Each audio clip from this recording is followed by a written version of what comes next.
O negócio é o seguinte, eu estou em casa. Estou em casa porque eu criei minha empresa em 1995. Minha mãe disse para mim, você nunca vai conseguir trabalhar para ninguém, você vai ter que trabalhar para... Isso 90, antes de... E aí eu realmente montei minha empresa em 95, tenho 21 anos de empresa. E hoje, toda vez que minha filha me pergunta o que eu faço, papai, eu nunca sei o que você faz exatamente. Eu falo que todo ano eu tenho que me reinventar, porque eu estou numa área que se você... É que nem... Eu acho que empreendedorismo em tecnologia é que nem aquele pessoal de moda, verão, outono, primavera, né? Você tem que fazer uma coleção todo ano, uma coleção nova, né? Que você que vendia no passado já não está vendendo esse ano.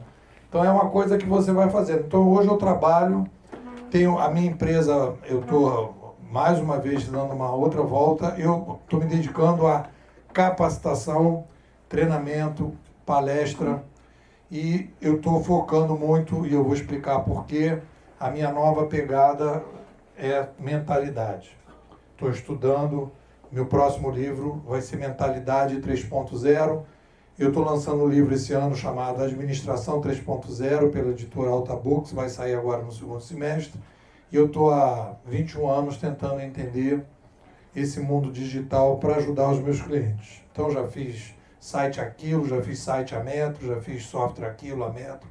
Entrei na área estratégica, virei consultor de estratégia e hoje eu sou palestrante, professor e tenho trabalhado com isso já esse tempo todo. O pessoal me chama de Nepô e eu também tenho a ver com empreendedorismo, porque no Brasil, para fazer sucesso, já digo isso para vocês, são 4 letras.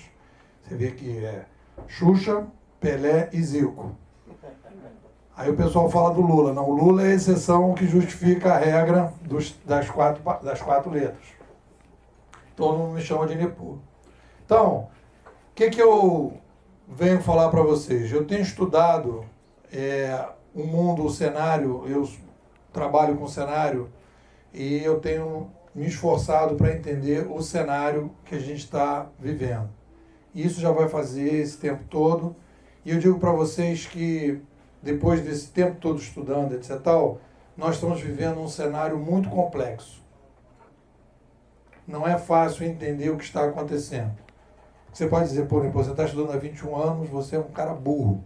Eu sou um pouco burro, mas a complexidade do que a gente está vivendo hoje é de uma... A gente tem uma dificuldade muito grande de entender o que está acontecendo, se posicionar, né, em todas as áreas.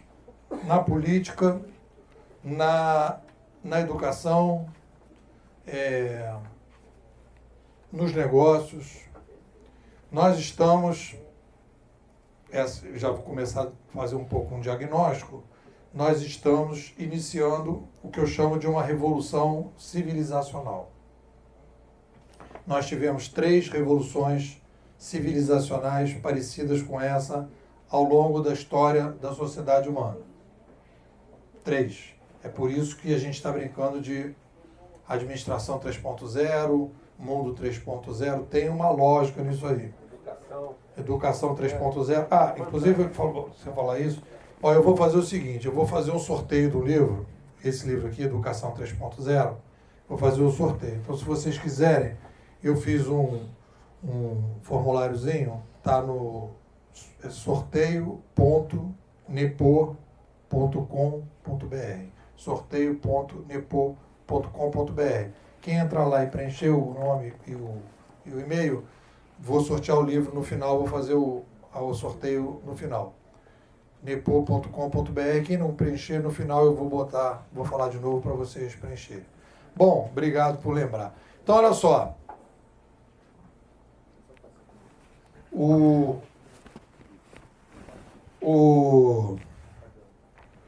Olha só, então, o que acontece? Nós estamos vivendo uma revolução civilizacional. É a terceira. A primeira revolução civilizacional parecida com o que a gente viveu, que a gente está vivendo, é uma revolução civilizacional que aconteceu há 70 mil anos. Foi a chegada da oralidade na sociedade. A oralidade. nós não falávamos, gesticulávamos, nós éramos uma espécie nômade, nós não vivíamos em aldeia, nós não tínhamos agricultura e nós não domesticávamos animais, a gente vivia andando por aí que nem os malucos. Quando a gente começou a falar, a gente começou a sofisticar a nossa espécie, nós começamos um processo de sofisticação da cultura e nós, a partir daí, começamos um processo de domesticação dos animais, agricultura, aldeia, chefes tribais, e a gente começou um processo, todo um processo de descoberta, de mudança, começa a partir de 70 mil anos. Muito bem.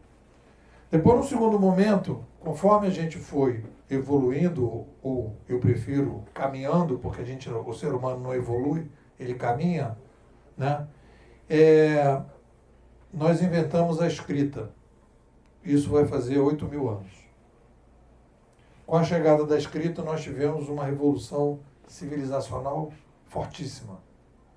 Para vocês terem uma noção, a gente não se toca disso, mas as 3 religiões que nós temos hoje, as principais, o judaísmo só foi possível pelo surgimento da escrita com a Torá. Depois nós tivemos o cristianismo, que só foi possível por causa da Bíblia.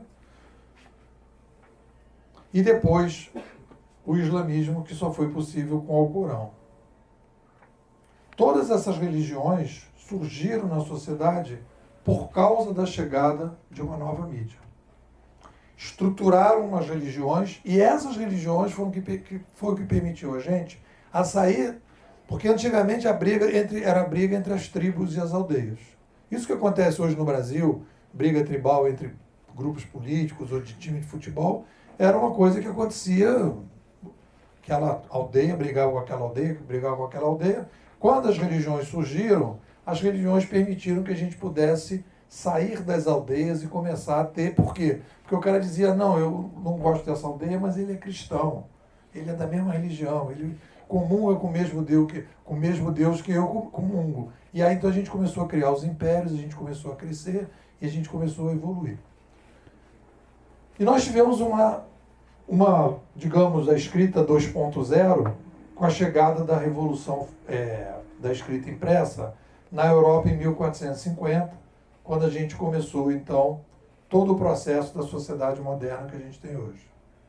Então, olha só como é difícil o momento que a gente está passando, empreender, ser pai, lidar com a política, viver no mundo que a gente está vivendo, porque nós estamos fechando um ciclo. Em algum ciclo nós estamos fechando. Nós estamos fechando um ciclo de 70 mil anos, estamos fechando um ciclo de 8 mil anos, estamos fechando um ciclo de 500 anos com a chegada da prensa, com a chegada da internet. Então, a primeira coisa que eu quero trazer para vocês, de novidade, e qual foi o meu diferencial, digamos assim, de cenário para apresentar para os meus clientes uma coisa diferente, foi porque no momento que eu comecei a tentar entender o digital, eu abracei os malucos lá do Canadá, que não tem o marketing que os americanos têm, que é a Escola Canadense de Comunicação, e esses malucos do Canadá estudam rupturas de mídia desde a chegada da Grécia. Então são os especialistas que viram o que aconteceu na Grécia quando chegou o alfabeto grego, o que aconteceu no mundo quando chegou a escrita, o que aconteceu quando chegou a escrita impressa, o que aconteceu quando chegou a televisão e o rádio. E aí eles foram vendo, bom, aconteceu isso, mudou aquilo outro, etc. Então a gente tem que entender, a primeira coisa fundamental para entender o cenário que a gente está passando é a seguinte: número 1, o principal fator de mudança, porque tem várias coisas, você vai ver esses vídeos no YouTube, aí o cara, eu estou abrindo minha bicicleta com um aplicativo, que coisa maluca, que coisa novidade, eu estou agora com drone, eu não sei o que, eu estou fazendo isso, estou fazendo aquilo. Tá, tudo bem, isso é legal, são coisas que acontecem, que aconteceram também no passado. A gente vai entrar numa revolução, já estamos entrando numa revolução industrial, uma nova revolução industrial, uma sequência enorme de mudanças, de inovação, de tudo, em todas as áreas. Mas existe uma coisa que é fundamental para vocês entenderem o epicentro da mudança, a grande mudança do cenário que a gente está passando. Nós estamos saindo de um ambiente, eu vou falar isso com muita tranquilidade para a gente poder absorver. Nós estamos saindo de um ambiente de concentração de mídia e indo para um ambiente de descentralização de mídia. Não é a primeira vez que o ser humano faz isso. Ele já fez isso com a chegada da prensa em 1450. Toda a minha tese de doutorado foi uma comparação entre o mundo que a gente está vivendo hoje e o mundo que aconteceu, as mudanças que aconteceram em 1450 por causa da chegada da prensa. Quando a gente começa a comparar 500 anos de lá para cá, a gente começa a ver, por exemplo, similaridades que a gente não consegue ver normalmente. Vocês terem uma noção, por exemplo, quando eu faço essas comparações, você vai ver lá em 1500, quando chega lá o Lutero, e ele entra numa espécie assim de universidade, um doutorado para estudar a Bíblia, ele começa a ler a Bíblia, ele começa a ver que determinadas coisas que a igreja fazia não tem nada a ver com o que estava escrito na Bíblia. Estava se cobrando imposto, estava se cobrando indulgências, estava se cobrando tudo, e não estava escrito. Aí ele começa a escrever num papelzinho, lá na aldeia dele lá, ele escreve num papelzinho e cola na porta, no portal do Papa lá, que não podia comentar, mas ele começou a colar na porta da igreja. O Lutero. Aí ele cola lá na porta da igreja. Aí vem um maluco lá, uns seguidores dele, e fala, peraí que eu vou parar isso aqui. Isso tem um filme muito bom chamado Lutero, que conta essa história. Aí o cara pega o papelzinho aqui e fala assim, peraí. Aí o outro cara fala, mas você vai tirar as ideias do Lutero? Ele fala, não, peraí, eu vou mostrar para você o que eu vou fazer com isso. E aí ele começa a imprimir as ideias do Lutero. Tinha uma rede social a cavalo, que o pessoal é uma espécie de WhatsApp a cavalo, e o pessoal vai distribuindo as ideias do Lutero. De repente, do nada, a igreja toda poderosa, toda uma estrutura montada, ela começa, na Alemanha, a murchar. Ela começa, o cara vai fazer a coleta dos impostos e o pessoal fala, não vou dar dinheiro para você. Porque isso não tá, eu não vou para o inferno porque eu não vou dar dinheiro para você. Eu já li o Lutero. Então, o que acontece em 1500 e o que está acontecendo agora? Todo mundo está vendo isso. Nós começamos a ter informação. Nós estamos traduzindo a Bíblia de novo. É outra Bíblia. As pessoas estavam falando em latim em Brasília e o pessoal, opa, peraí, agora eu estou entendendo o latim que eles estão falando. Eu sei quem são os ministros do STF, eu sei quem são os ministros do TSE, eu sei todo mundo, eu estou lá, estou vendo na televisão, estou vendo no WhatsApp, todo mundo está falando, está todo mundo comentando, estou acompanhando. Isso já aconteceu. Não é a primeira vez que acontece. Então, a gente começa um processo, uma revolução civilizacional, quando uma mídia se descentraliza. Nós abrimos uma outra etapa na história do ser humano. É uma mudança macro-civilizacional. É muito difícil a gente perceber, porque a gente vai ter que comparar isso com 450 anos, com 8.000 anos e tal, e todo mundo está sabendo que, as pessoas estão pensando no dia seguinte, na semana seguinte. E é isso que está criando um problema das empresas, as principais empresas. As empresas, e é isso que eu estou começando a trabalhar com a mentalidade, as empresas não conseguem entender o que está acontecendo, não conseguem fazer uma metodologia, uma estratégia para poder entender o que está acontecendo. E grandes empresas, se você pegar aí um conjunto enorme de organizações grandes, vamos falar aí de TV Globo, vamos falar da indústria da música, vamos falar dos táxis, vamos falar de várias empresas que simplesmente não conseguem mais liderar o mercado. Estão sobrevivendo? Estão sobrevivendo para onde? Você vai ver a história da TV Globo, você vai ver que a TV Globo está indo raspar o tacho do passado e das pessoas que não acessam a internet. Ela não está indo para o novo mercado, ela está tentando pegar coisas do mercado que está acabando. E aí você vai conversar e aí, não é que elas não têm acesso. E aí a gente pode falar qual é a dificuldade das pessoas superarem esses problemas. Muito bem. Eu digo para vocês, eu vou falar uma coisa para vocês, é o seguinte. Quando a gente começa a falar sobre essas coisas de futuro, e a gente precisa sair, porque tem várias pessoas que falam de futuro. Tem o cara que traz a mulher amada em 3 dias, que é o vidente, o jogador de búzios. E uma coisa que eu tenho trabalhado há esses anos todos é o seguinte. Se você não tiver uma relação de causa e consequência, você não está fazendo uma teoria. Teoria é a base de uma teoria, é causa e consequência. Porque aí você pode, com causa e consequência, você pode analisar se aquela teoria é um chute ou é uma coisa que está acontecendo de fato.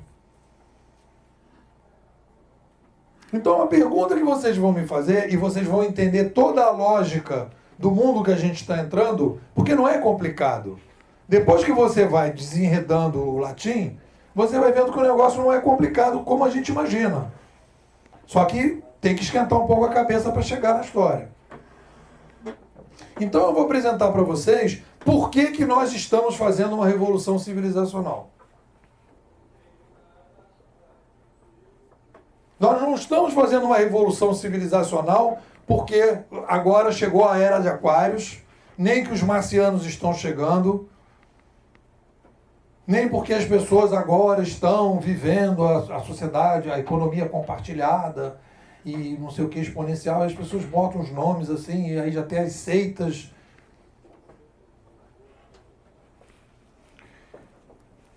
Como eu sou do Rio de Janeiro, e estou desenvolvendo a minha teoria no Rio de Janeiro, eu resolvi usar um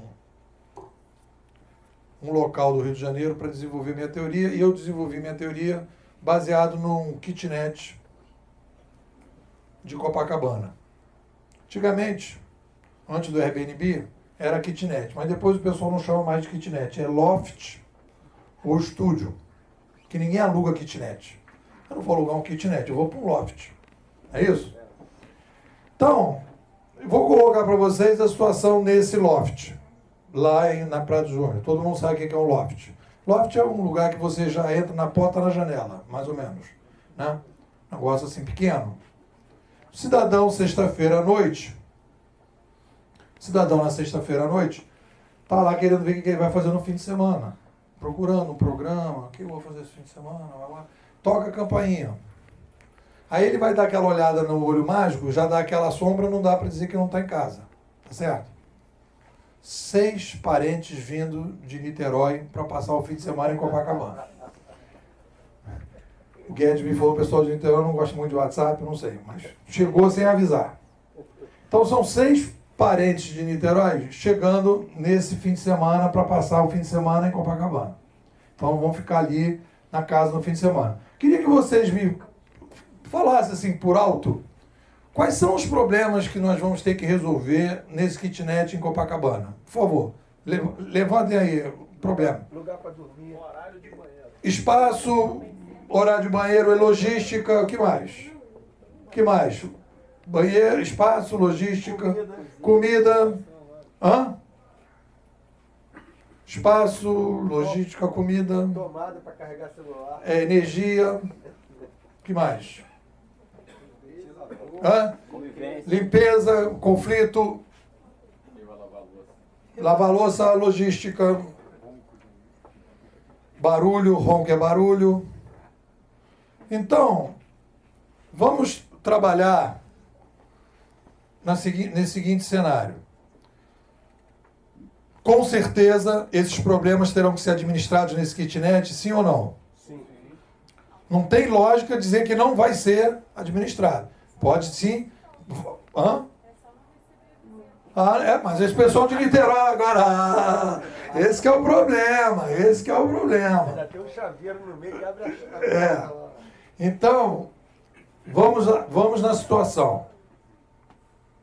Alguém tem, assim, uma ideia de quantas pessoas tinham no mundo em 1800? Alguém tem uma ideia? Chutem.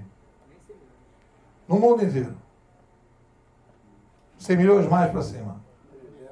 300 milhões mais para cima. Quem falou? 1 bilhão. Quem falou bilhão? 1 bilhão. Então, olha só. Vamos colocar aqui a nossa estatística. Nós temos 1 bilhão em 1800. Certo? Quantos nós somos hoje? 7. Então, a gente sai de 1 para 7 bilhões.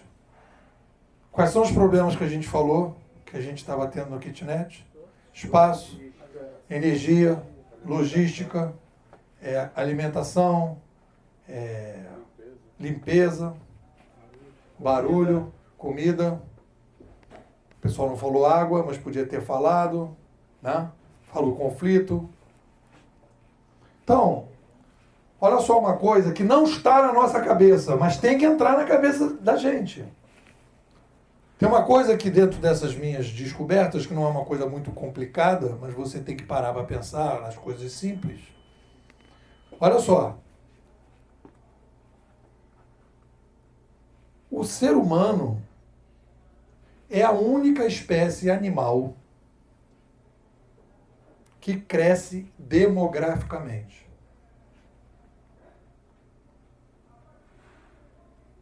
As outras espécies têm o que a gente poderia dizer de demografia fixa. Pegar os lobos. Você tem uma matilha lá, uma alcateia de lobos, e digamos que você tem ali 25, 30 membros da espécie. O modelo de administração dos lobos não permite passar de 25, 30. Se começar a crescer muito, eles vão ter que se dividir. Por quê? Porque eles vão começar a ter problema de sobrevivência. Mesma coisa os elefantes, mesma coisa as zebras, mesma coisa qualquer tipo de bando, gnus, qualquer coisa, existe ali uma maneira. Opa! Voltou por causa do gerador. Energia. Tá vendo aí? Então, olha só. Nós temos as outras espécies, elas são limitadas em termos de tamanho. Então nós temos uma dificuldade de ver o ser humano porque nós somos a única espécie no planeta que tem determinadas características que as outras não têm. Então, quando eu comecei a analisar o que estava acontecendo nessa revolução civilizacional, eu comecei a procurar entender por que nós estamos fazendo a revolução civilizacional, olhando para trás, me bateu esse problema da demografia. Aí eu falei, cara, mas espera aí. O ser humano é a única espécie que cresce demograficamente. E aí, olha só uma característica da nossa espécie que não está dentro dos livrinhos de ciências sociais, não está nos livrinhos de história, mas que agora precisa estar. Porque mudou o cenário. Então, olha só.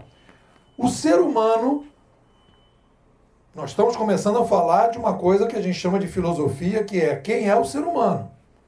Nós temos uma ideia equivocada sobre o ser humano. O ser humano, para poder crescer demograficamente, prestem atenção na frase, ele será obrigado, vou repetir, ele será obrigado, mais dia menos dia, a fazer uma revisão no seu modelo de organização da sociedade. Se ele não fizer isso, ele entra em crise. As outras civilizações isoladas que cresceram demograficamente e não conseguiram se reinventar, entraram em colapso. É essa a chave para entender o mundo que a gente está passando. É essa a chave para entender a revolução civilizacional. Nós somos uma espécie que cresce demograficamente e que de tempos em tempos nós vamos precisar fazer uma revolução civilizacional para recomeçar o nosso processo, para fazer uma readequação a uma nova complexidade. Aí vocês vão falar, pô, todo mundo fala em complexidade, mas o que é complexidade? Complexidade é simples. Em 1800, 3 bilhões de pratos de comida precisavam ser produzidos todos os dias para que as pessoas pudessem sobreviver. Hoje nós estamos falando em 21 bilhões de pratos de comida, gente, todos os dias. Coloca na logística todo o resto, sapato, calça, óculos, relógio, ônibus, carro, tudo. Olha a logística, a complicação que a gente tem. Olha o aumento da complexidade. Então, o que está acontecendo hoje? Nós estamos iniciando um processo de ajuste entre a nova complexidade demográfica com a nossa civilização. Qual é o gatilho? Porque você vai dizer, mas por que em 1950 não aconteceu esse ajuste? Por que não aconteceu em 1970, quando o Brasil foi campeão lá no México? Podia ter acontecido em 1970. Não aconteceu. Qual é o gatilho que dispara a revolução civilizacional? A mídia que se descentraliza. Quando a mídia se descentraliza, nós começamos o processo de revolução civilizacional. Foi assim que aconteceu na oralidade, foi assim que aconteceu na escrita, foi assim que aconteceu na escrita impressa e vai ser acontecendo agora de novo. Então, nós temos um triângulo, como se a gente tivesse um triângulo. Segura aqui para mim. Nós temos um triângulo que é mais ou menos assim. Esse triângulo aqui, vocês estão vendo um triângulo. Isso aqui é slide ao vivo e a cores, tá certo? Tem um triângulo. Embaixo do triângulo, nós temos a complexidade demográfica. Na lateral do triângulo, nós temos a comunicação. E aqui nós temos a administração. Conforme a gente vai aumentando a complexidade embaixo, nós vamos precisando fazer uma revolução na comunicação, e a revolução na comunicação vai nos levar para uma revolução na administração. Uma revolução civilizacional tem 2 etapas. A primeira etapa, uma revolução na comunicação. Nós já estamos vivendo isso. Tem muita gente já percebendo, trabalhando com isso. Só que nós estamos entrando na segunda etapa, que é a revolução administrativa, que já está presente. Muita gente fala que o futuro, o futuro, segundo o Nasbit, que é um especialista, o futuro não é temporal, o futuro é regional. Já existe o futuro. Aonde eu vejo o novo modelo de administração? Para vocês entenderem o novo modelo de administração. No Uber. Ou, se vocês quiserem, nos Ubers, em que eu vou incluir Airbnb, vou incluir Facebook, Google, YouTube, Netflix, mais ou menos. Netflix ainda está no Mercado Livre, estante virtual. Coworking local. Então, eu estou lendo esse livro aí. Lendo não, estou dando uma olhada. Organizações exponenciais.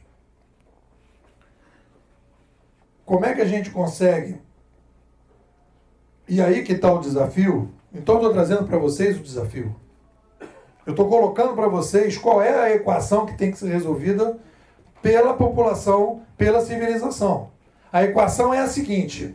Olha só, eu estava dando aula para esse fim de semana para um aluno e ele falou assim para mim, e a China, que cresceu que nem os malucos?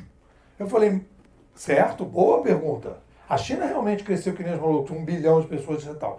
Como é que o chinês resolveu o problema do aumento demográfico deles? Hã? Primeiro segura, meu filho, é um filhinho só e acabou.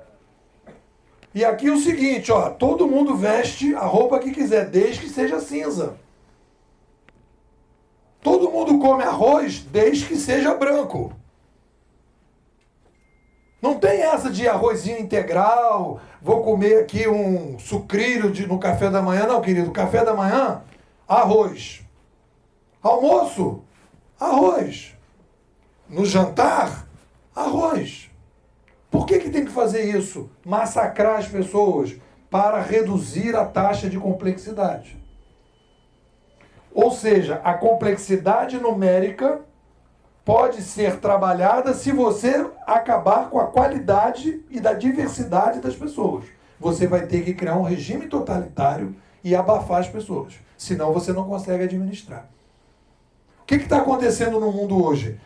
A internet está trazendo a diversidade das pessoas para fora do armário. As pessoas não querem mais ser massificadas. As pessoas querem começar a ter sua própria voz, a sua opinião, porque elas não podiam antes. Então a gente está começando a ter um problema que é o seguinte, está aumentando a complexidade porque as pessoas estão aumentando a sua diversidade. E você não consegue abafar a diversidade das pessoas. Então você vai ter que chegar na situação que você tem que mudar. Aí surge o Uber. Por que o Uber é o novo modelo de administração e é para lá que nós vamos caminhar em todas as direções? Na política, na educação, na saúde, na justiça, tudo vai ser uberizado. Na minha humilde opinião. Porque eu estou tentando olhar do alto da montanha. Por que vai ser uberizado? Vamos ver como é que o Uber trabalha e a relação que a gente pode fazer com os outros animais. O presidente dele hoje foi destituído, né? Inclusive tem problemas. Quando a gente fala dos Ubers, eu estou falando de um novo modelo e não da empresa em si. Porque às vezes a própria empresa, como é o caso do Instagram, que hoje eu dei uma criticada no Instagram, no meu canal, não é o fato deles terem tecnologia 3.0 que eles têm cabeça 3.0. Uma coisa não tem nada a ver com a outra. O cara pode estar dirigindo um carro Fórmula 1 e não saber o que é um Fórmula 1. Ele simplesmente está levando para a garagem. Então, qual é o pulo do gato dessas novas empresas? E por que essas novas empresas estão conseguindo gerar esse valor todo? E por que essas novas empresas, o pessoal diz que são exponenciais? E por que elas estão matando e vão matar as atuais organizações? Eu fiz uma frase num evento de São Paulo recente que eu disse o seguinte: a administração é eterna, mas a gestão que nós trabalhamos hoje, ela está com os dias contados. Então a gente está saindo da gestão e indo para a curadoria. Nós estamos mudando o modelo de administração da espécie, que é uma coisa que está se trabalhando aqui, ó, no macro cenário, na macroestrutura. Isso aqui está vindo de fora para dentro das organizações. As organizações estão preparadas para problemas de dentro para dentro. Mas essa mudança está vindo aqui de fora para dentro. Vamos olhar o Uber. Vamos ver como é que o Uber trabalha. Qual é o objetivo do Uber? Eu estou falando do Uber, mas vocês entendem que eu estou falando dos Ubers, tá certo? Não quero a pessoa dizer, esse cara é o defensor do Uber. Não é Uber. Estou falando dos Ubers. Mas como é que esse modelo Uber trabalha? Qual é o objetivo? Todo o objetivo, a grande macro tendência futura, daqui para frente, é matar intermediador. O cara levantou a mão. Você é intermediador, cuidado que vai morrer. Assessorista, caixa de banco, lanterninha, caixa de supermercado, caixa de cinema, tudo que é intermediador está sendo matado. Porque a complexidade pede que você resolva o problema empoderando as pessoas.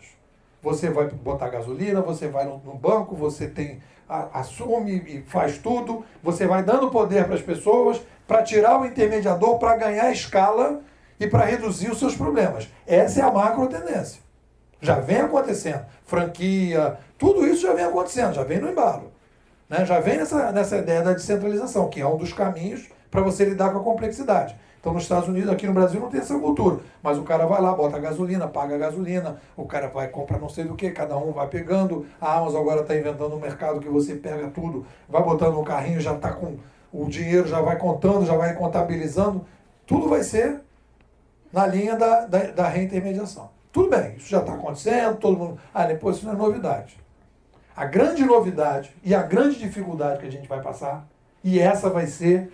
A casca grossa vai ser a briga política do século, talvez do milênio,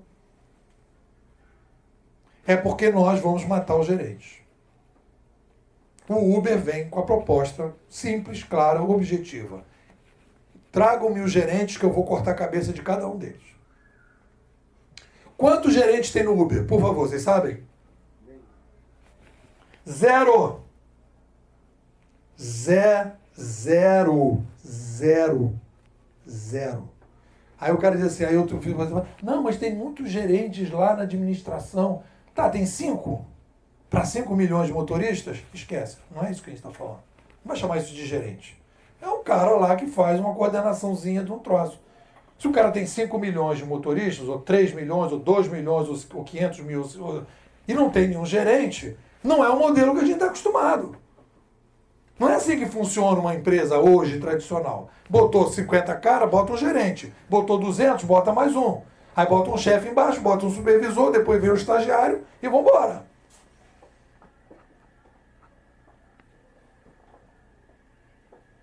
Como é que o Uber consegue matar o gerente? Aí a gente entra no mundo 3.0. A macro tendência.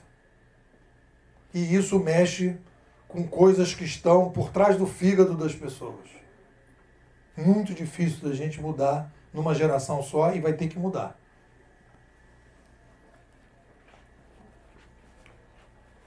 O Uber mata o gerente porque ele começa a usar uma nova linguagem. Uma das características de uma revolução civilizacional é o surgimento de uma nova linguagem.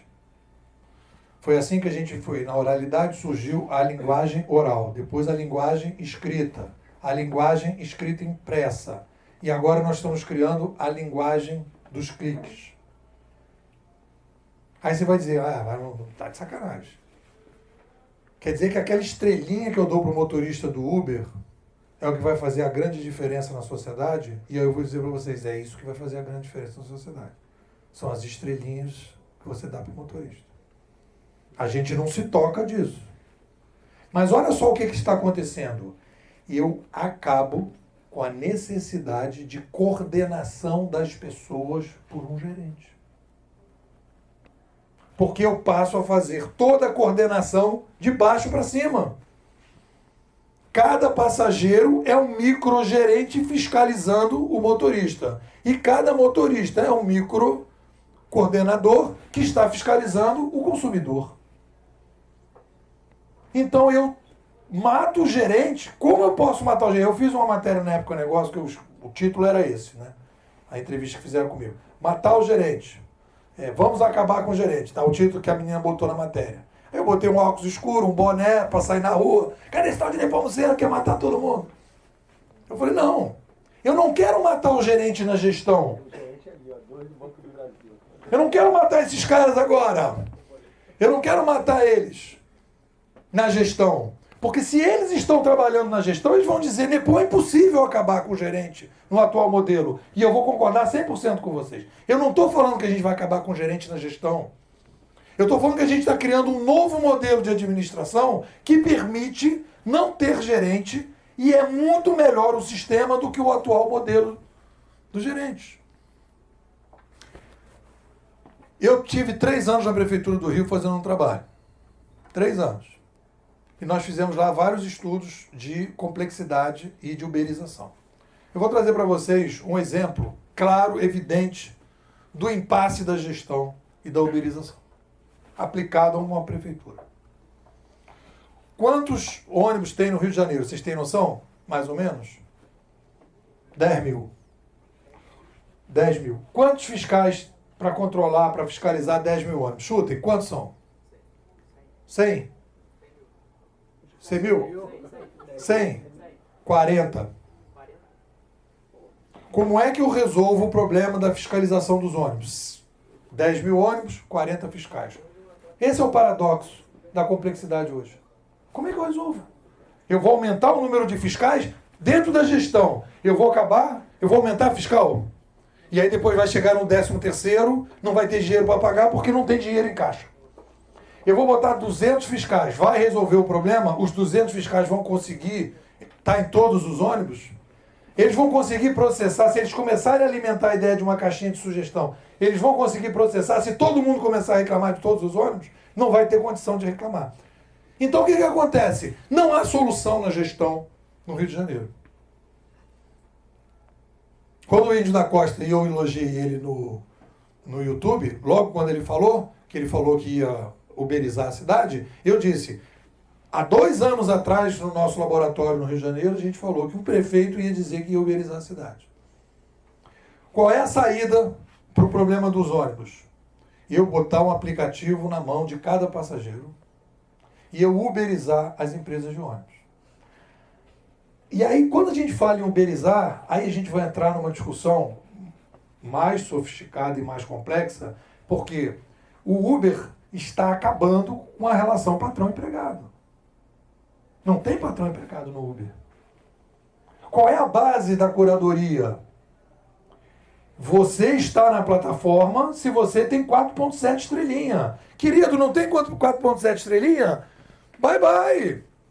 Se você não está tratando bem teu passageiro, um abraço, querido. Já era.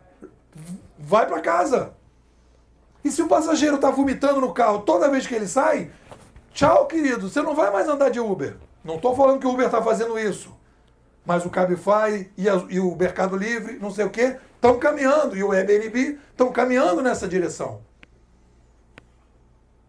Ou seja, eu consigo fazer um processo de controle descentralizado, altamente competitivo e exponencial, em que eu resolvo problemas complexos, que é a demanda que a gente tem na sociedade hoje, a baixo custo. É por isso que está se gerando valor.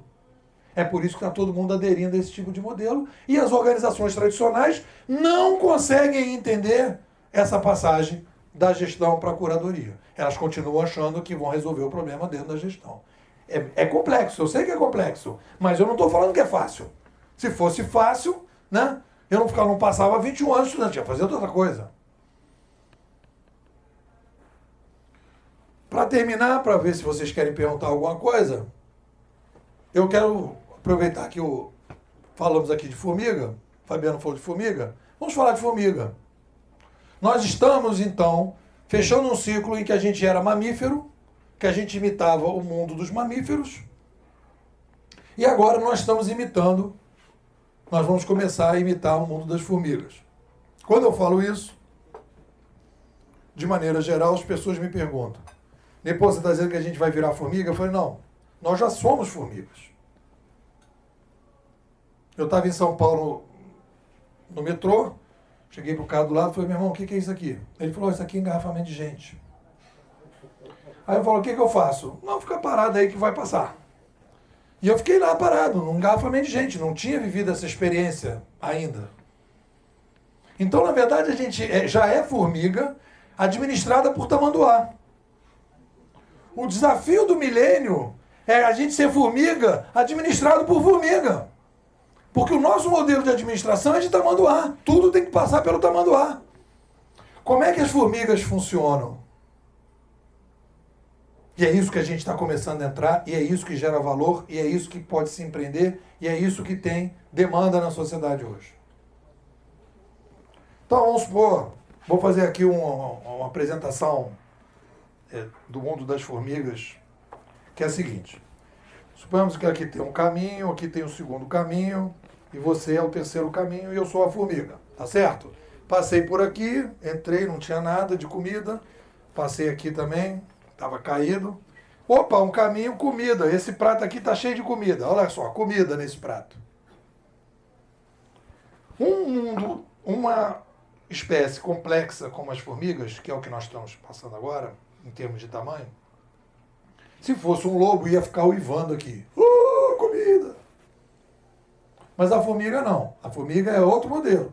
O que a formiga vem fazendo com o mouse bundástico dela? Que a formiga tem um mouse bundástico. Ela vem curtindo o caminho com a bundinha dela, deixando o rastro. Essa linguagem da curtição do rastro das formigas permite que as outras formigas que estão vindo aqui, sem precisar falar com ninguém, não há ruído. Não precisa de líder alfa. Tá dando para entender como é que eu mato o líder alfa? O pessoal entra aqui porque já sabe que tem comida, porque tem o rastro da curtição aqui. Quando a última formiga percebe que acabou a comida, o que ela faz? Ela descurte o caminho. E aí as outras vão passando direto.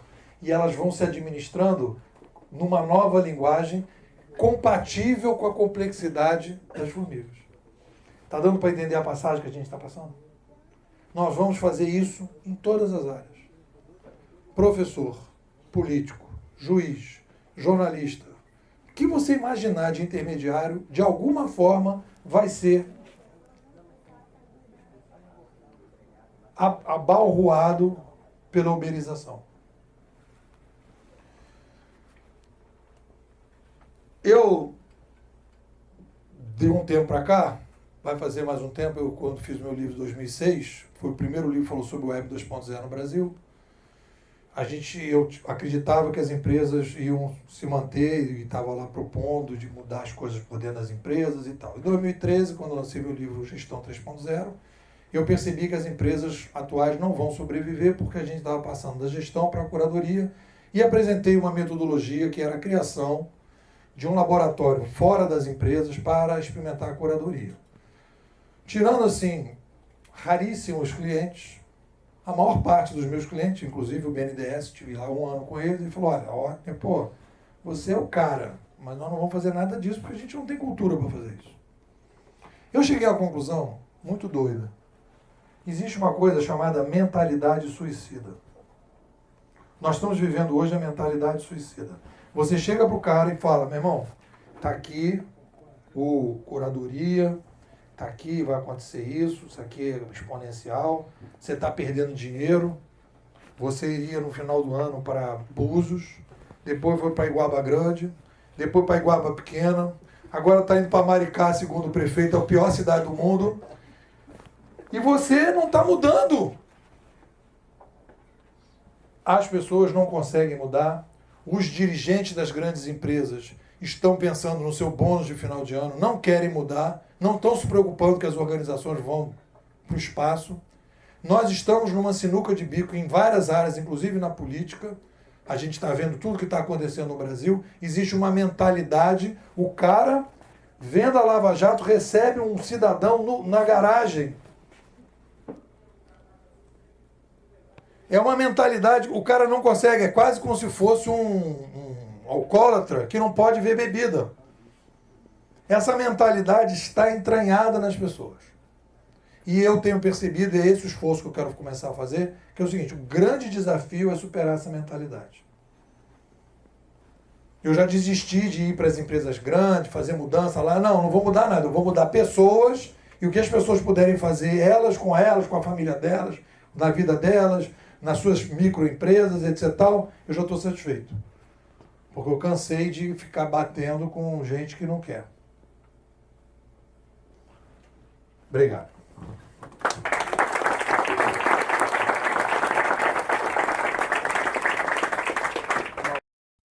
Vou apresentar agora as perguntas e respostas que rolaram na palestra. Essa organização nova não é responsável pelo produto, pelo serviço. A gente já viveu isso antes, não é invenção. A franquia foi um pouco isso, mas não tanto. para ganhar escala. Aquele filme que está passando agora do McDonald's fala um pouco sobre isso. Já era uma tentativa nessa direção. O shopping center também. Tem duas historinhas interessantes. O cara chega assim, eu estou com um problema no meu sapato. Por que o cara não vai na administração do shopping reclamar do sapato e vai na loja? Porque ele consegue entender que o shopping é responsável pelo estacionamento, pela escada rolante, pela luz, e a loja é responsável pelo sapato. Tem a história até da Xuxa, que a Xaxa, a filha dela, estava falando inglês no Twitter e cometeu um erro. Aí o cara fez uma brincadeira dizendo que ela tinha sido educada pelo Joel Santana em inglês, né? E a Xuxa falou que ia processar o Twitter. Ela não conseguia perceber que o Twitter é uma rede de canais de pessoas, não é uma mídia centralizada. Bom, então, essa é uma discussão que a gente está entrando, esse mundo exponencial para resolver esses problemas, são criações de comunidade de consumo, e a base central, e esse é o vídeo que eu fiz hoje, a base central para poder sair da gestão, porque as pessoas têm que entender o seguinte, o ser humano não vai entrar em roubada. Se a gente olhar para a história, a gente já cometeu muitos erros, mas a gente não insiste muito no erro. A gente aprende com os erros. Pode parecer que não, mas se você olhar na macro-história, a gente vai aprendendo determinadas coisas. Se a gente não fosse assim, todo mundo metia a mão no fogo. Nenhum não mete. E dedo na tomada também não mete. A gente tem um instinto de sobrevivência, né? Então, o que acontece? Esse novo modelo, a gente está tentando aprender a lidar com ele, ganhar confiança, etc.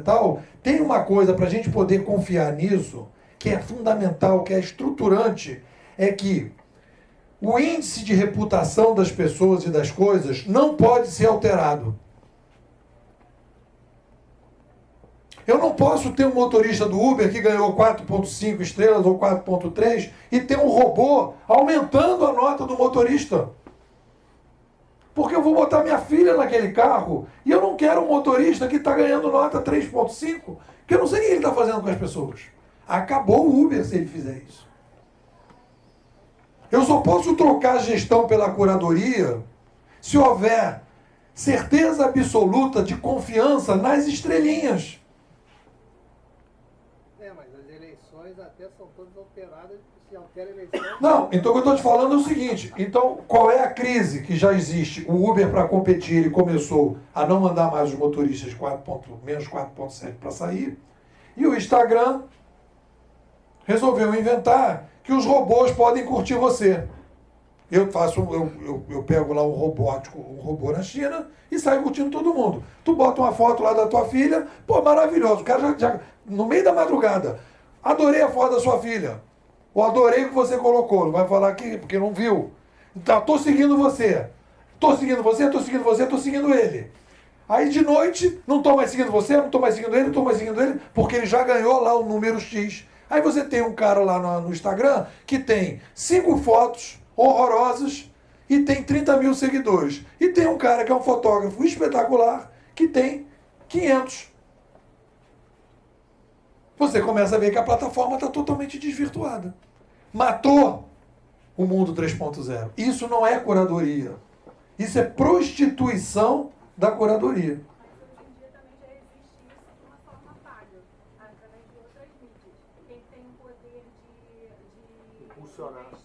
Ele vai pagar e vai impulsionar. Não, mas olha só, é bem diferente, aí é diferente, aí eu vou defender a mídia. Porque olha só, se eu digo que eu estou fazendo um anúncio patrocinado, e está patrocinado, eu estou dizendo, eu sou patrocinado, eu estou colocando esse dinheiro. Eu não estou dizendo que a gente está indo para um mundo 3.0 cor de rosa, e que não vai ter mais poder de dinheiro. Eu não estou falando isso. Eu estou falando que a gente está indo para um mundo mais adaptado, melhor do que o atual e certamente pior do que vai vir. Tá certo? Mas o que eu queria comentar é o seguinte, uma coisa é o cara no Facebook dizer, eu estou anunciando o curso do Nepô para todo mundo aqui que quer fazer o curso do Nepô. Todo mundo está sabendo. A outra coisa é você colocar uma foto da sua filha e eu ir lá e curtir você e não sou eu que estou te curtindo. Qual é a perversidade disso? Se você é uma fotógrafa de qualquer coisa, digamos que você faz uma fotografia de moda, você vai começar a receber uma série de curtições e vai falar, cara, eu estou indo no caminho certo. E não está. Porque quem está te curtindo, sem você saber, é robô. E você não sabe que é robô que está te curtindo. Matou a reputação. E isso é fato? Isso é fato. Agora,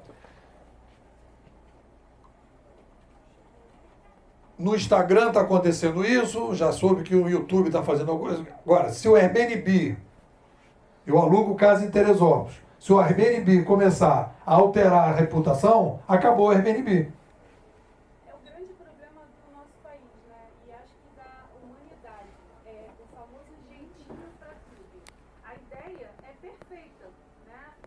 Desde que as próprias pessoas não comecem a alterar para tirarem vantagens em causa própria. Será que vamos avançar para a certificação dessas empresas? Então, mas eu acho que isso daí serve em qualquer empreendimento, não só nas mídias, não só nesse modelo novo, não só no modelo velho. Se o modelo velho não deu certo, foi exatamente porque as pessoas começaram a desvirtuar os seus princípios, as suas metas e tudo mais, com o único objetivo de acumular, né? E para uma pessoa só, é aquela famosa ambição que todo mundo tem, onde ninguém compartilha nada. Mesmo o que é compartilhado acaba tendo interferências para que um só seja beneficiado. Então, assim, se não houver uma desvirtuação de tudo isso que você está falando, de toda essa teoria, beleza, vai dar super certo. Mas o problema é que a humanidade sempre encontra um jeitinho de riscar o caminho da Eu acho que você está trazendo uma discussão maravilhosa e eu queria trazer o aprendizado político que eu tive nesse processo.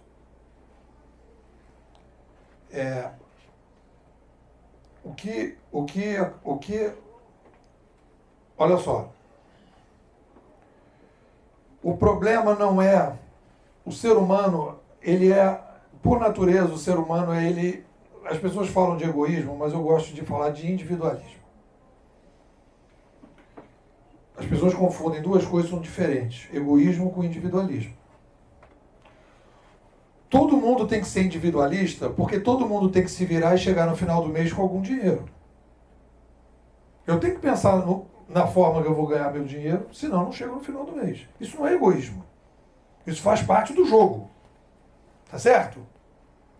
Não dá para você dizer que não. Isso é egoísmo, você está pensando na tua grana. Não, eu estou pensando. Eu tenho que pensar na minha grana porque sou eu responsável pelo sustento, do meu sustento. E às vezes da minha família. Então, a gente entra nisso. O que a gente está vivendo em termos de política?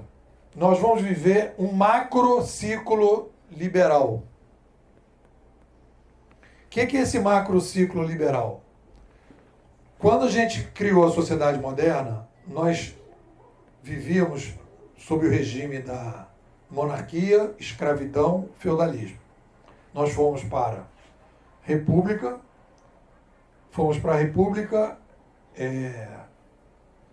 livre mercado e patrão-empregado. E nós vamos agora construir um novo modelo que é pós-república, livre mercado, muito mais livre do que a gente está acostumado, e não mais patrão-empregado. Nós não vamos ter mais patrão-empregado.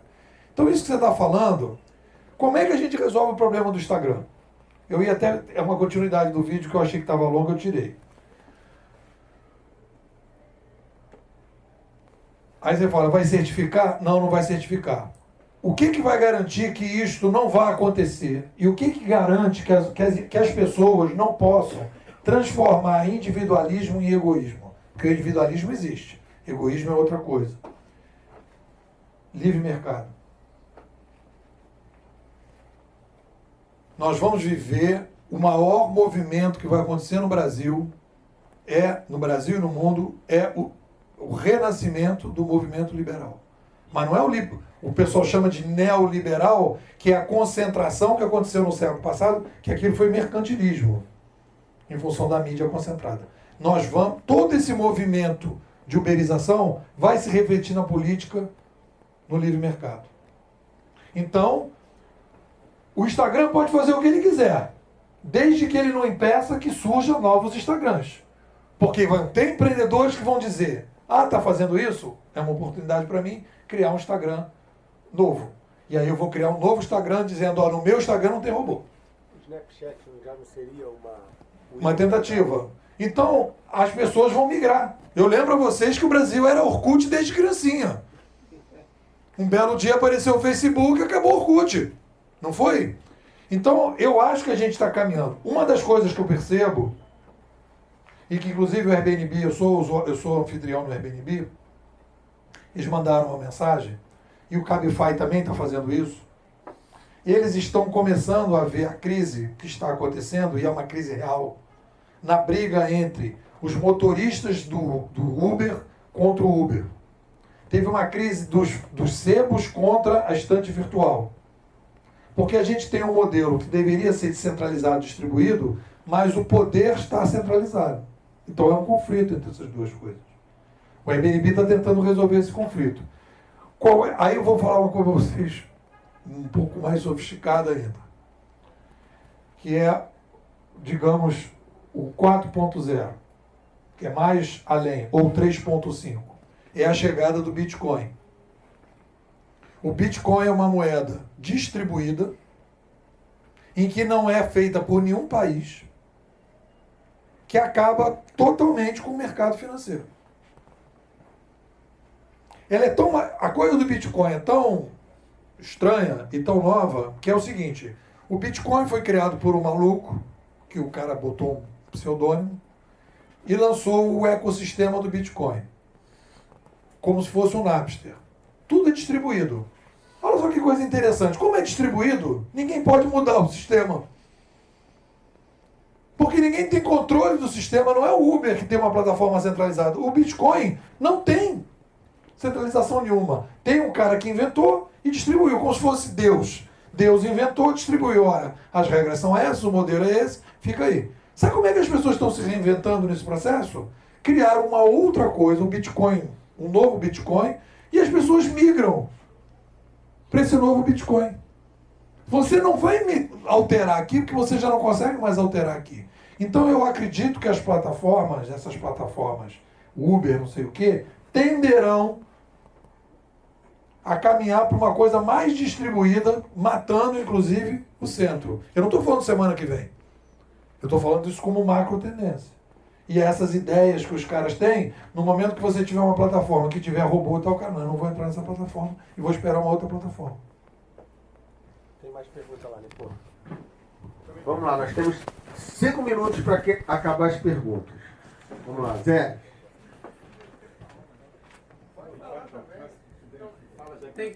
É que vocês estavam discutindo sobre a questão do robô, e aí assim, todas essas redes sociais, né, elas se baseiam em algoritmos, né? Vou tentar dar uma explicação aqui com... Bom, meu nome é Fernando, eu sou da EpicTech, trabalho com tecnologia. Vou tentar explicar de uma forma mais simples por que a gente esbarra nesses problemas, né? Tanto o Facebook quanto o YouTube, eu não uso muito o Instagram, mas imagino que ele também passe por esse problema. Eles têm como objetivo funcionar como o Nepo explicou pra gente da formiga, né? Então, se descobre um rastro, tem a curtida e as pessoas vão naturalmente encontrando e achando as coisas que lhes interessam, né? O problema disso é que no início, assim, não, mais anteriormente, os algoritmos eles eram claros e explícitos para os usuários. E aí as pessoas, uma vez que elas entendem como funcionam, elas inventam uma forma de se destacar lá dentro de uma forma errada. Então, a evolução que eles chegaram, a conclusão que eles chegaram é que o algoritmo não pode ser aberto. Você não pode entender e eu tenho que modificar ele constantemente para que a coisa fique mais natural possível, né? A gente tem um monte de youtubers no grupo e eles sabiam como fazer a divulgação. Tinha como se fosse uma regrinha. Agora já não há mais isso. Por quê? Porque para você dar o controle para o outro, né, para passar para que seja autorregulado, eu não tenho como, eu não posso saber qual é a regra, senão é como se fosse o motorista saber um jeito, o motorista saber um jeito dele ganhar a estrelinha. Ele não tem como saber, entendeu? Então, por isso que é meio complicado, por isso que às vezes aparece um robô louco que dá meia dúzia de estrela. Isso é só uma tentativa de deixar o sistema funcionar de forma mais natural. Mas é confuso ainda para a gente. A gente trabalha com tecnologia, a gente pena com isso para tentar entender. Mas eu não acho que eles ainda, assim, essa solução foi a única que eles encontraram até então para conseguir equilibrar e evitar as discrepâncias lá dentro. Mas isso é uma escolha do usuário, né? O Então, usuário não. que escolhe... Não, o usuário não escolhe. Você, quando entra no Facebook, você vê o que o Zuckerberg acha que você tem que ver. Não, tudo bem. O Facebook tem, acho que é 20% do Não é 20%, não. Isso aí é quando você fala da fanpage. Mas o que acontece é o seguinte, o Zuckerberg ele tem lá no Facebook um algoritmo que sabe o que a Carolina gosta de ver. E quando você entra, ele te mostra o que ele acha que você gosta de ver. Entendeu? Não, no Facebook eu sei, mas no Instagram, por exemplo, é o usuário do Instagram que escolhe ser impulsionado por sei lá quantos robôs. Eu não sei. Entendeu? O Instagram eu não sei. Eu sei só que é do Zuckerberg também, não né? É o próprio Instagram. É da mesma empresa. Eu depois vou pesquisar para poder te responder. Vamos lá, Zélis Mansur. Boa noite a todos. Meu nome é Mansur. Eu trabalho com mídia, vídeo, áudio, web, artes gráficas, enfim, na parte de comunicação e publicidade também. A palestra magnífica que você deu, né, que foi lá de trás até aqui, e falando das mudanças e tal, eu fiquei, na verdade, com 3 questões na cabeça. Minha origem, eu fui músico por muito tempo, mais de 30 anos, só músico, então eu era produtor musical, arranjador, engenheiro de áudio, eu fui em todos os setores da música, fazia trilha para cinema, para teatro, para televisão e fui embora.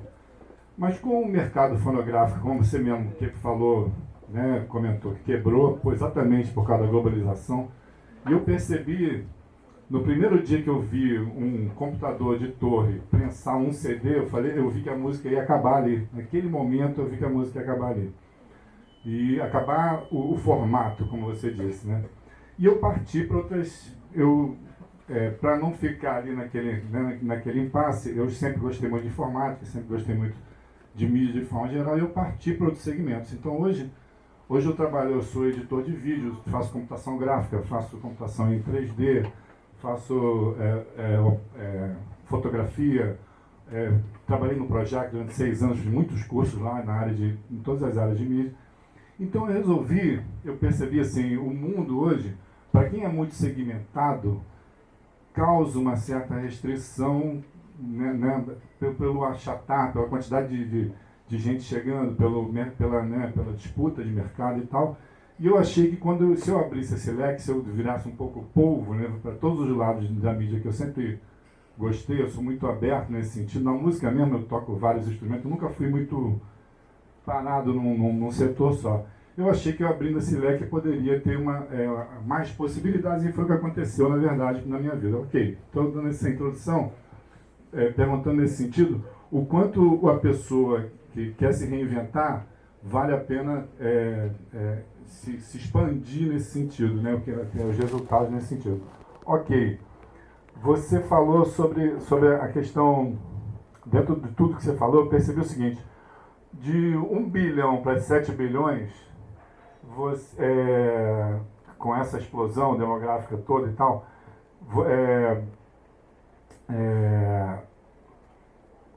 misturando com a questão, por exemplo, da indústria toda se robotizando, máquinas de cana-de-açúcar tirando os trabalhadores, a indústria automobilística também tirando emprego das pessoas, existe um colapso nisso, né? Então, esse reinventar, de alguma forma, é complicado demais, porque o mundo vai continuar crescendo nessa escala e o espaço vai, como você disse, né, o kitnet, o espaço vai acabando. Chega mais 10 pessoas de Niterói, ficam 17 no mesmo kitnet. Então, eu fiquei pensando nisso tudo, e até onde também, hoje, por exemplo, na minha área, se eu quero uma fotografia maravilhosa, eu compro num banco de dados lá da Índia. Se eu quero um 3D já bem feito, em vez de eu parar 6 horas para fazer uma arte, eu compro uma arte pronta de não sei quem. Então, com a globalização, tirando as fronteiras políticas, né, a gente também percebe um achatamento na questão do mercado, da sua briga de mercado. Não é exatamente uma pergunta, eu fiquei divagando sobre isso tudo, e até onde esses devaneios, né, de soluções, até onde isso realmente existe realmente uma possibilidade, ou que realmente a gente vai caminhar para uma quase que uma guerra de, igual o filme Ensaio sobre a Cegueira, né, as pessoas brigando no supermercado de comida, então, né, uma coisa mais complicada. Na verdade é só um pensamento, não é uma pergunta, até onde isso tudo faz sentido, né? Fiquei aqui divagando sobre isso. E olha que eu vi que você não tomou nada, hein? Você tá puro, entendeu? Isso é loucura total, rapaz. É meu produtor do nosso programa Direto ao Ponto. Você que quer falar, né? Boa noite. Foi ótima palestra. Meu nome é Daniel, trabalho com busca orgânica no Google. E você falou muito sobre a uberização, o Airbnb, eu concordo. E estou me preparando para isso. Mas eu queria tirar uma dúvida, na verdade até se pudesse comentar sobre o Google mesmo. De um tempo para cá, imagino que todo mundo já deve ter percebido que as respostas no Google, ele mesmo está dando, em vez de você entrar num site. Por exemplo, se você fizer uma busca sobre temperatura em Niterói, você não precisa clicar em um site, ele mesmo já te responde. E pensando nisso, eu tenho visto que não só o Google, como algumas outras empresas, parece que elas estão tirando um pouco um pé do acelerador de venda. E o que eu estou entendendo é que o mundo digital está virando cada vez mais humano e o humano cada vez mais digital. Aí a gente tem a Amazon, como você falou, tem alguns shoppings, algumas lojas que você, na verdade, não compra nenhum produto na loja. Na verdade, você não pega o produto, você compra na loja, experimenta, chega na sua casa. E aí eu queria saber de você se essa tendência de o mundo digital virar mais humano e o humano mais digital, ela procede ou vai acabar com mais uma disruptura? Como você comentou da escrita, da mídia, né? Essa mudança de pensamento, até que o Guedes comentou do mindset. Eu vejo essa mudança, eu queria saber de você um pouco dessa tendência que eu estou enxergando.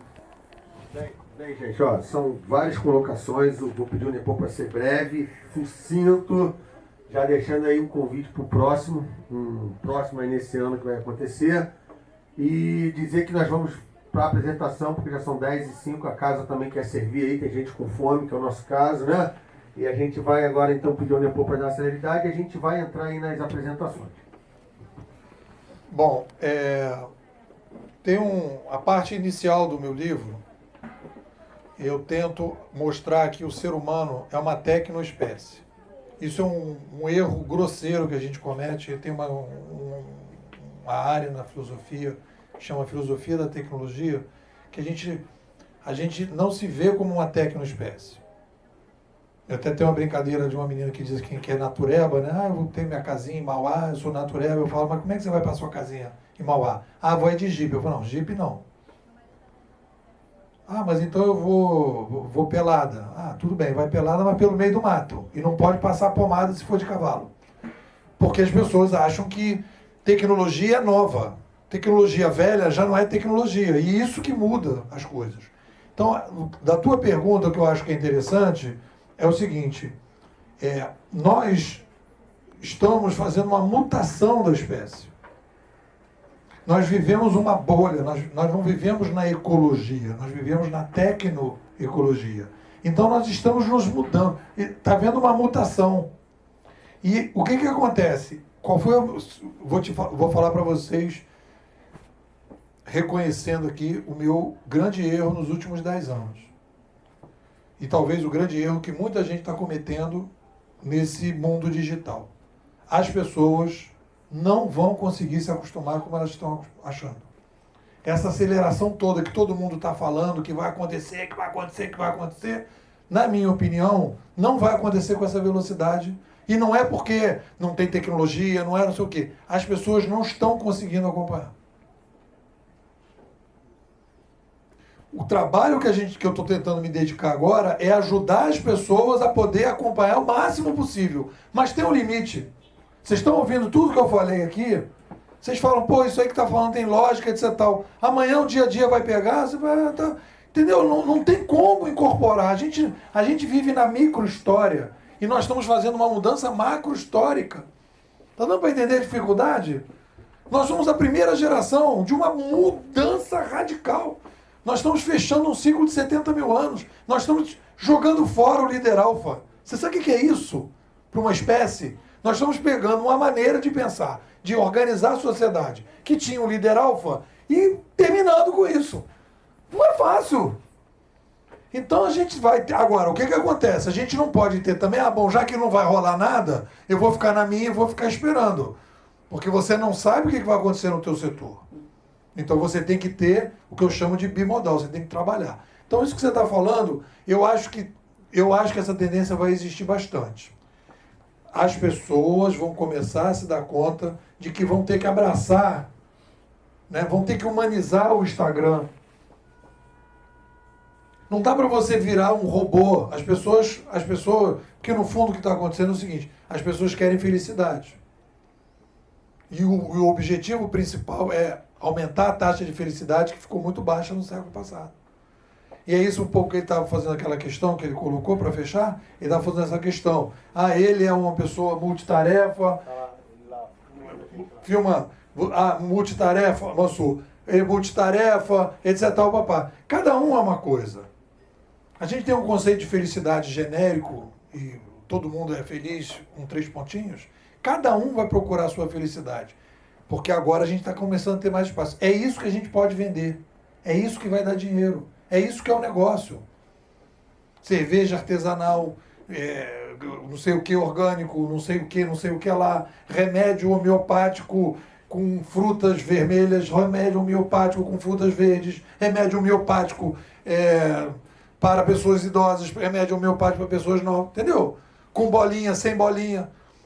Porque cada mais vai ter gente querendo coisas diferentes. É isso que vai dar essa história toda. Como foi a saída da Idade Média para... Foi um salto na diversidade das pessoas. A gente se desmassificou e a gente agora vai se desmassificar. E é isso que está gerando dinheiro e valor. Valeu. Gente, vamos lá. Vamos sortear o livro! Calma, no final, para ninguém ir embora.